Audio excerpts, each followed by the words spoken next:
Welcome to Crypto Journal. If you find value in this analysis, hit that like button and comment letting me know if you want more content about institutional infrastructure shifts that retail investors aren't paying attention to yet. On November 22nd, 2025, SWIFT officially retired the legacy empty message format that has powered global banking for 40 years. Every cross-border payment, every international wire, every interbank transaction now flows through ISO 20022, a new messaging standard that was explicitly designed for blockchain integration. And here's what almost nobody is talking about. Ripple's Interledger protocol was just formally approved for inclusion in the ISO 20022 framework. This isn't speculation.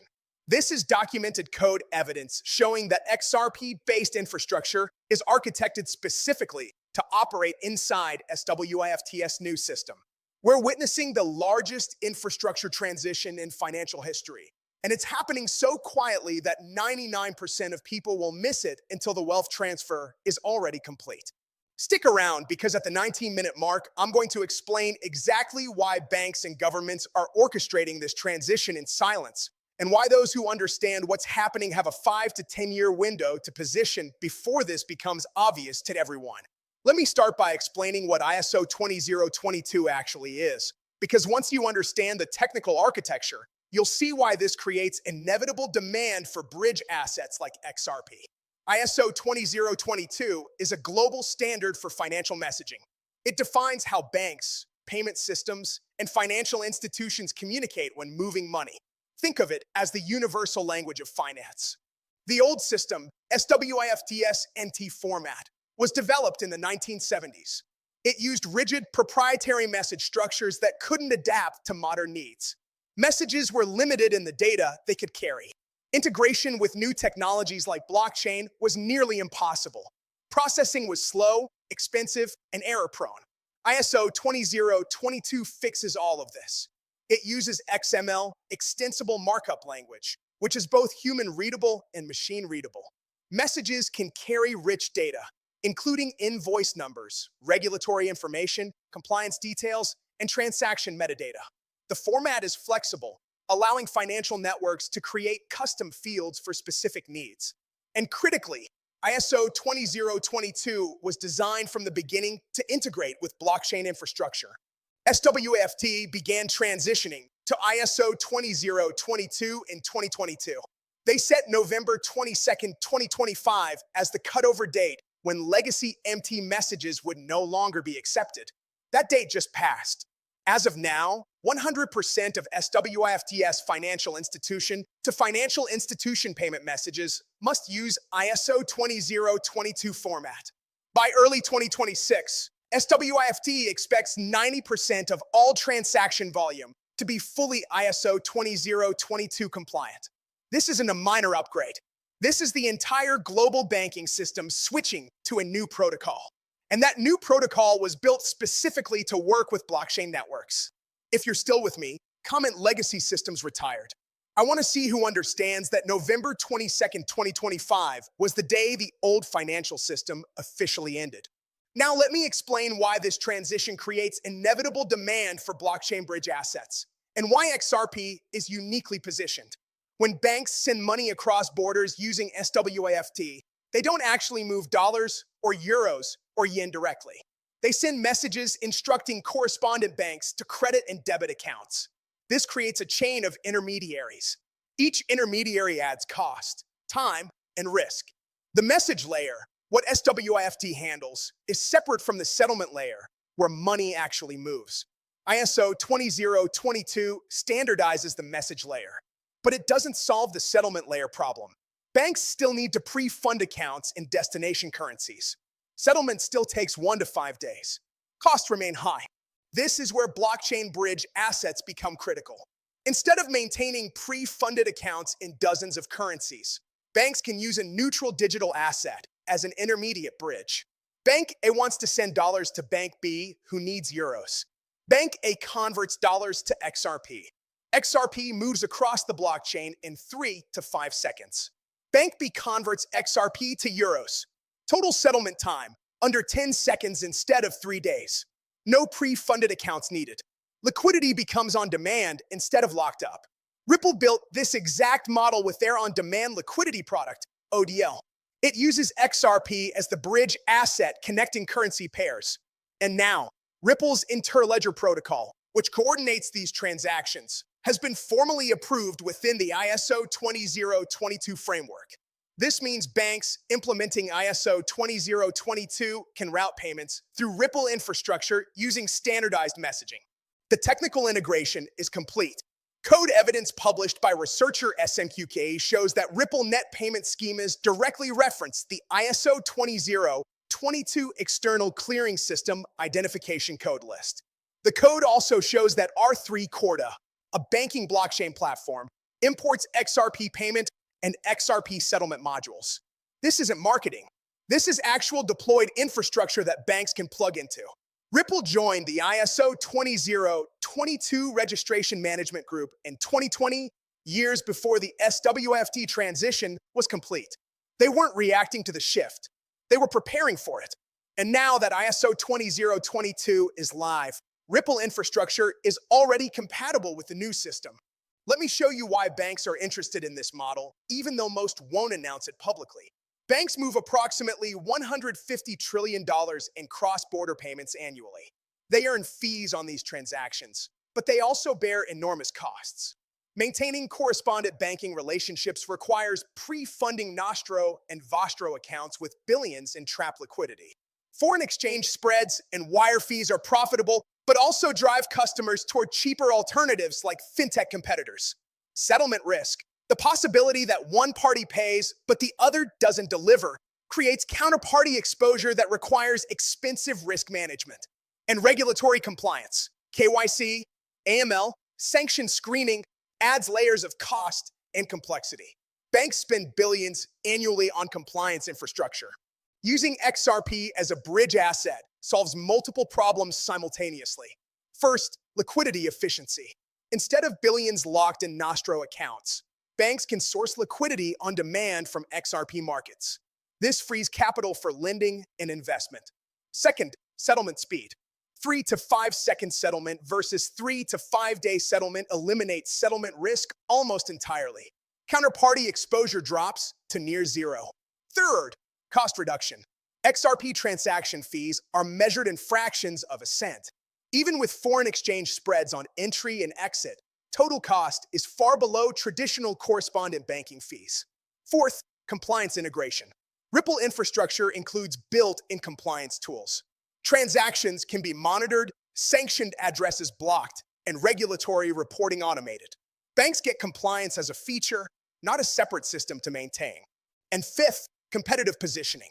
Banks that adopt this infrastructure first gain cost advantages over competitors. They can offer faster, cheaper cross-border payments, winning market share from slower competitors. These benefits are why over 300 financial institutions have partnered with Ripple, not because they love crypto, because the economics are compelling. And now with ISO 20022 integration complete, the technical barriers to adoption are gone. Comment 3 to 5 second settlement if you're realizing blockchain eliminates the entire correspondent banking model. Now let me explain why governments are interested in ISO 20022 blockchain integration beyond just efficiency. Governments have strategic monetary policy reasons for supporting this infrastructure. The United States wants to maintain the dollar's status as global reserve currency. Every country that holds dollars for international trade creates demand for US treasuries, which funds the US government at low interest rates. But the dollar faces competition from the euro, Chinese yuan, and potential CBDCs from other countries. If other nations develop faster, cheaper payment systems that bypass the dollar, US monetary dominance weakens.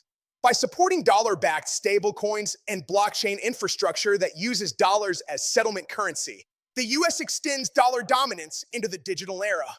Ripple's RLUSD stablecoin, launching in Japan and expanding globally, is fully dollar-backed and held in US-regulated institutions.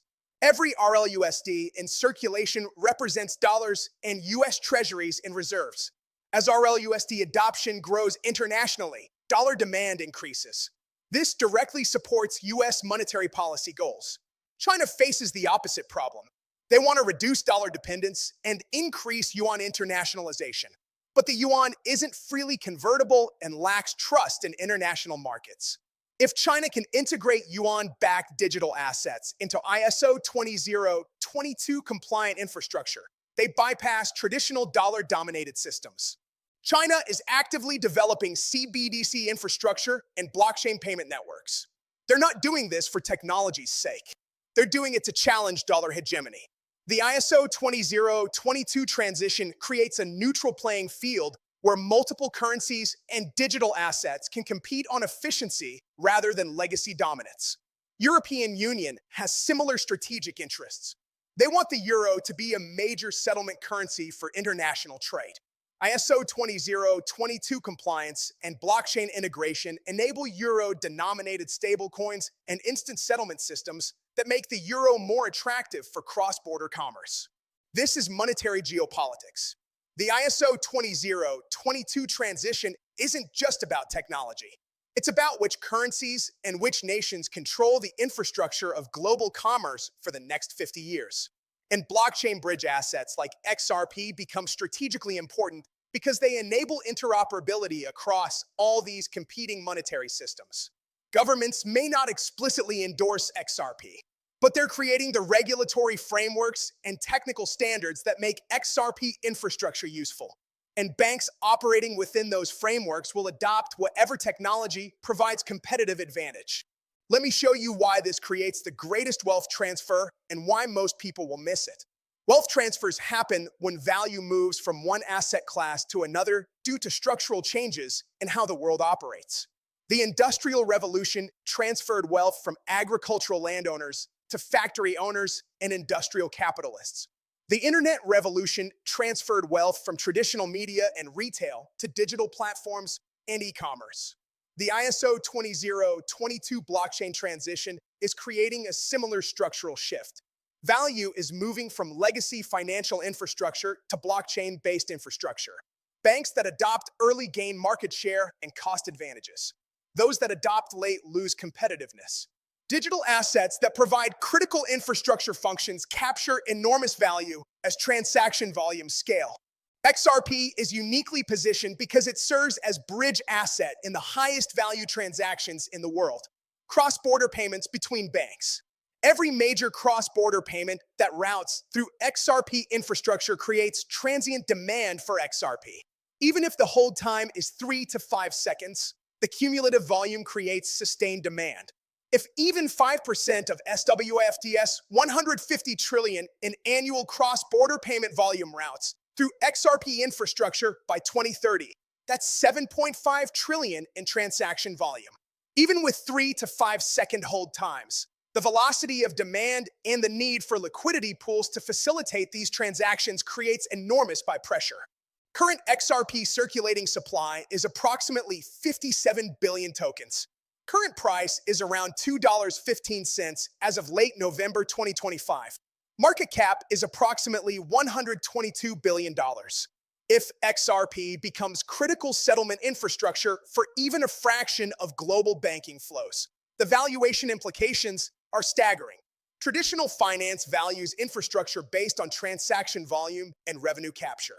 Visa processes approximately $12 trillion in annual payment volume and has a market cap around $500 billion. If XRP captures even a fraction of Visa's payment processing, but in the institutional banking sector, the valuation expands dramatically from current levels. But here's the critical insight. This wealth transfer happens slowly enough that most people miss it. It's not a sudden pump. It's a 5 to 10-year structural adoption curve. Early adopters position when XRP is $2 to $5. Late majority adopts when XRP is $20 to $50, and the institutional adoption is undeniable. The masses discover it when XRP is $100 plus and financial media is covering bank adoption as mainstream news. By then, the asymmetric returns have already been captured by those who understood infrastructure transitions. If you're still watching, comment infrastructure transition. I want to know who understands this is a decade-long wealth transfer, not a short-term trade. Now let me address the skeptical arguments, because any complete analysis requires considering counterpositions. Skeptical argument 1, ISO 20022 is just a messaging standard. It doesn't require blockchain or XRP. Banks can implement ISO 20022 without touching crypto. Response: technically true. ISO 20022 doesn't mandate blockchain, but it makes blockchain integration possible for the first time. Banks evaluate technologies based on cost-benefit analysis. If blockchain settlement via XRP reduces costs by 40 to 60% compared to correspondent banking, banks will adopt it. The messaging standard removes technical barriers. Economics drives adoption. Skeptical argument 2, SWIFT themselves could build a blockchain settlement layer, making XRP unnecessary. Why would SWIFT depend on a third party like Ripple? Response: SWIFT is a cooperative owned by member banks. They move slowly and prioritize consensus over innovation. Building a blockchain settlement layer would require agreement among thousands of member banks with competing interests. Ripple moved fast as a private company and built working infrastructure while SWIFT was still studying the problem. Now Ripple infrastructure is compatible with ISO 20022 and operationally proven. SWIFT is more likely to integrate with existing blockchain solutions than build competing infrastructure. Skeptical argument 3, central banks are developing CBDCs that will eliminate the need for private bridge assets like XRP. Response: CBDCs and private bridge assets serve different functions. CBDCs are sovereign digital currencies under central bank control. They're not designed for instant cross-border liquidity between private entities. XRP serves as a neutral asset that any bank or entity can hold without sovereign risk. It's the equivalent of gold in the old monetary system, a neutral reserve asset that facilitates trade between parties who don't trust each other's currencies. Skeptical argument 4, Ripple owns too much XRP and can dump on the market at any time, suppressing price. Response: Ripple holds XRP in escrow with programmatic release schedules. Most released XRP goes to institutional partners via ODL incentive programs.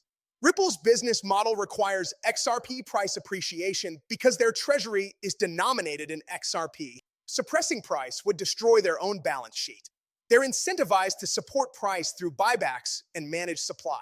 Skeptical argument 5, regulatory uncertainty still exists. The SEC could classify XRP as a security and kill adoption. Response: Ripple settled with the SEC in August 2025 for $125 million. The case is resolved. Judge Torres ruled that XRP sold on secondary markets is not a security. This creates legal precedent. Additionally, Trump administration's pro-crypto policy explicitly supports blockchain payment infrastructure. Regulatory risk has decreased dramatically compared to 2 years ago. My take: the skeptical arguments are worth considering, but don't invalidate the core thesis. ISO 20022 creates technical compatibility. Bank economics drive adoption of cost-effective solutions. XRP provides unique value as a neutral bridge asset. Regulatory clarity is improving, and institutional adoption is already happening quietly. Let me bring this to a conclusion with the timeline and what to watch. The ISO 20022 transition is now complete. November 22, 2025 was the cutover date. Legacy empty messages are retired. Every SWIFT transaction now uses the new standard. 2026 is the year when banks finalize their ISO 20022 implementations and begin exploring blockchain integration for settlement. Pilot programs with select banks will test XRP infrastructure for specific corridors. These pilots happen under NDA without public announcement. 2027 is when successful pilots expand to production deployment. Banks that validated cost savings and efficiency gains rollout blockchain settlement more broadly. First wave of public announcements as competitive pressure forces transparency. 2028 through 2030 is scaled adoption. Network effects accelerate as more banks join to maintain interoperability with peers. XRP transaction volumes scale exponentially as adoption moves from early adopters to early majority. 2030 and beyond is mainstream recognition. Financial media covers bank adoption as established fact. Retail investors discover XRP after price has already appreciated significantly. Late majority adopts at much higher valuations. The wealth transfer happens during the transition from early adoption to mainstream recognition. Those who position in 2025 and 2026 capture the asymmetric returns. Those who wait until CNBC covers it in 2029 pay higher prices for validation. What to watch is signals of accelerating adoption. First, announcements of bank partnerships with Ripple for specific payment corridors. Even if small scale, each announcement validates the use case. Second, growth in ODL transaction volumes. Ripple publishes quarterly data on payment volumes through their network. Growing volumes mean adoption is scaling. Third, expansion of RLUSD stablecoin to additional markets. RLUSD is the on-ramp and off-ramp for XRP bridge transactions. More RLUSD adoption means more XRP infrastructure usage. Fourth, spot XRP ETF approval and launch in the United States. This brings institutional and retail capital through traditional brokerage accounts. And fifth, central bank pilot programs testing CBDC interoperability with private blockchain networks. If central banks use XRP infrastructure for CBDC corridors, it validates the model at the highest institutional level. Each of these signals represents progression along the adoption curve. Early signals happen quietly. Later signals become mainstream news. Those paying attention early position ahead of the herd. This is Crypto Journal. The greatest wealth transfers in history happen when the infrastructure of how the world operates fundamentally changes. The Industrial Revolution, the Internet Revolution, and now the blockchain revolution in global finance. ISO 20022 retired the 40-year-old system that powered international banking. The new system was explicitly designed for blockchain integration. Ripple built infrastructure specifically to operate within this new system. And XRP serves as the bridge asset, enabling instant settlement between any two currencies. Banks are adopting this infrastructure because economics compel them. Governments are supporting it because monetary policy interests align. And retail investors are mostly unaware because institutional adoption happens in silence before becoming public. Those who understand infrastructure transitions and position during the ambiguous phase capture asymmetric returns. Those who wait for confirmation and mainstream validation pay higher prices for certainty. The choice is yours, but the infrastructure transition is already underway. November 22nd, 2025 was the starting gun, and most people didn't even hear it fire. If you found value in this analysis, hit that like button and drop a comment telling me, do you think XRP becomes the dominant bridge asset for institutional banking? Or is there another blockchain better positioned? Your perspectives help me understand how people are thinking about this transition. The greatest wealth transfer is happening in silence. Now you know what to watch for. See you in the next one.